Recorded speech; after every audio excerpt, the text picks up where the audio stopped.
Olá a todos e todas, eu sou o professor Ferraro, esse é o professor João. Nós estamos aqui para comentar um pouco a segunda fase da FUVEST, mais especificamente a prova de História desse terceiro dia. Olá pessoal, a equipe de História, na nossa discussão, a gente analisou que a prova ela foi bastante abrangente. Ela exigiu aí do aluno conteúdo, a capacidade de interpretação e contextualização. Além do que, exigiu também a capacidade do aluno de compreender um pouco além da história, cobrando aí poesia, literatura, né, um pouco de cinematografia. E o interessante é que todas as questões, elas cobraram textos diferenciados, vamos dizer assim, né? Cobrou poema, cobrou aí textos propriamente dito, imagens, tabelas, né? O que tornou a prova bastante interessante, né, no nosso ponto de vista. Falando mais especificamente da prova e das questões, houve uma primeira questão que tratava de um tema incomum, a América pré-hispânica, a partir de uma interpretação de tabela com dados demográficos.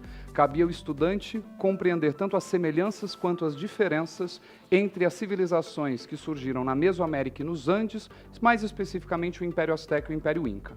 A segunda questão, por sua vez, tratava da sociedade de corte de José II na Áustria, a partir da interpretação de uma imagem e de elementos que denotavam o caráter aristocrático dessa sociedade. Além disso, era preciso que o candidato tivesse dimensão do contexto mais amplo do iluminismo e do fenômeno do despotismo esclarecido. A terceira questão tratava do imperialismo e do neocolonialismo britânico na Ásia, mais especificamente em relação à Índia e à China. Cabia a ele compreender o conceito ou a categoria da cadeia da mercadoria do ópio, assim como conhecer os conflitos decorrentes desse processo, como a Guerra do Ópio e talvez secundariamente a Revolta dos Cipaios e a Guerra dos Bóxers.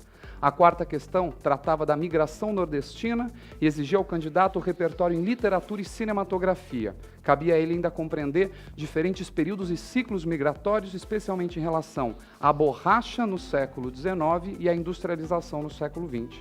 A quinta questão comparava processos de abolição nas Américas, mais especificamente Brasil e Argentina, a partir de uma crônica. E, finalmente, a última questão, a sexta questão, tratava de um tema esperado, a Revolução Russa celebrando o seu centenário, em que cabia ao candidato interpretar poemas de Mayakovsky e o teor crítico desses poemas em diferentes contextos, durante o processo revolucionário e já no cenário de burocratização do regime soviético. Por fim, pessoal, a gente gostaria de dizer que essa prova ela não fugiu muito do que se esperava aí, né, da FUVEST. Geralmente, a prova do terceiro dia, ela costuma ser bastante exigente, o que de fato foi. Só que os nossos alunos aí, pelo conteúdo que foi dado durante o ano, por tudo que foi trabalhado, com certeza, né, conseguiu aí responder bem ao que foi perguntado. A gente entende que a prova, de maneira geral, ela selecionou os melhores, né, e os nossos alunos com certeza foram bem. Pessoal, a gente se vê na Festa dos Aprovados. Até lá.